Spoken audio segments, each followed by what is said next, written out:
धनधान्यास बळकटी आणि इच्छित मनोकामना पूर्ण करणाऱ्या गौराईंची स्थापना छत्रपती संभाजीनगर जिल्ह्यातील सिल्लोड तालुक्यात घाटनांद्रा या ठिकाणी मोठ्या भक्तिभावात आणि मंगलमय वातावरणात पार पडली। यावेळी गौराईंच्या आगमनाने गावात सर्वत्र आनंदी आणि उत्साहाचे वातावरण दिसून आले। रविवारी सायंकाळी गौराईचे आगमन झाले, त्यावेळी वरुण राजाने देखील हजेरी लावल्यामुळे उत्साहात आणखी भर पडली। यावेळी सुवासिनींनी आपल्या पारंपरिक नऊवारी साडीमध्ये हातात ताट, तांब्या आणि ढोल वाजवत लक्ष्मीचे जल्लोषात स्वागत केले।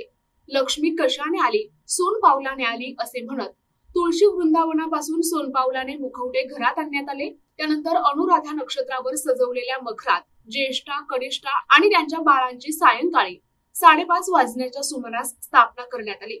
सोमवारी ग्राम गुरुजी संजय शास्त्री यांच्या मंत्रोच्चारात येथील रेवणनाथ जोशी, अरविंद देशपांडे, दत्तात्रय गुरुजी, माधवराव मोरे, संजय कुलकर्णी अशा अनेक ग्रामस्थांच्या घरी स्थापन केलेल्या महालक्ष्मीची सपत्नीक महापूजा करण्यात आली। त्यानंतर सामूहिक महाआरती करून 16 प्रकारच्या भाज्या, कोशिंबीर, पंचामृत, खीर, पुरणपोळी असे विविध प्रकारचे पदार्थ बनवून देवीला नैवेद्य दाखविण्यात आला।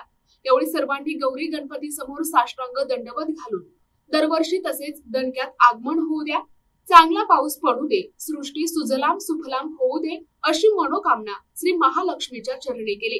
3 दिवस माहेरवाशीन म्हणून आलेल्या गौराईच्या आगमनामुळे सर्व घरांमध्ये एक पवित्र आणि आनंददायी वातावरण निर्माण झाले। बाहेरगावी गेलेले घरातील कुटुंबीय या उत्सवामुळे एकत्र आले होते। या निमित्ताने सायंकाळी दर्शनासाठी आलेल्या महिलांनी श्री महालक्ष्मीच्या चरणी नतमस्तक होऊन दर्शन घेतले आणि हळदी कुंकू वाहून आशीर्वाद घेतला। या मंगलमय वातावरणात आलेल्या गौराईंना बाळमूर्तींसह मंगळवार रोजी सायंकाळी भावपूर्ण वातावरणात जड अंतकरणाने निरोप देण्यात येणार आहे। तसेच पुढील वर्षी लवकर या अशी याचनाही करण्यात येणार आहे। आम्ही आमच्या घरी श्री महालक्ष्मीची मोठ्या भक्तिभावाने उत्सव स्थापना केली।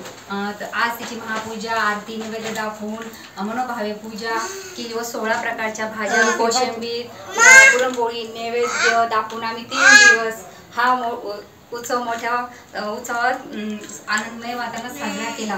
निमित्ताने नातेवाईक व सणामुळे एकत्र आलो। 3 दिवस माहेरवाशीन म्हणून आलेल्या महालक्ष्मीच्या आगमनाने घरामध्ये मोठा उत्साहाचे वातावरण आहे। श्री महालक्ष्मी आमच्यावर अशीच कृपादृष्टी राहो हीच महालक्ष्मीच्या चरणी प्रार्थना। श्री महालक्ष्मी देवे नमः। महालक्ष्मीच्या आगमनाने घरामध्ये प्रसन्न वातावरण राहतं, सर्व कुटुंब एकत्र येतं आणि ह्या निमित्ताने गावावरून वगैरे सगळीकडून नातेवाईक जमा होतात। घरामध्ये खूप प्रसन्न वाटतं। आम्ही आज महालक्ष्मीचा नैवेद्य आरती केली, 16 प्रकारच्या भाज्या बनवल्या व सर्वांना खूप आनंद झाला, सगळ्यांना छान प्रसन्न वाटलं। अशीच कृपा महालक्ष्मीची असावी सर्वांवर, श्री महालक्ष्मीच्या चरणी प्रार्थना। प्रतिनिधी राम जोशी, NTV न्यूज मराठी, घाटनांद्रा, छत्रपती संभाजीनगर।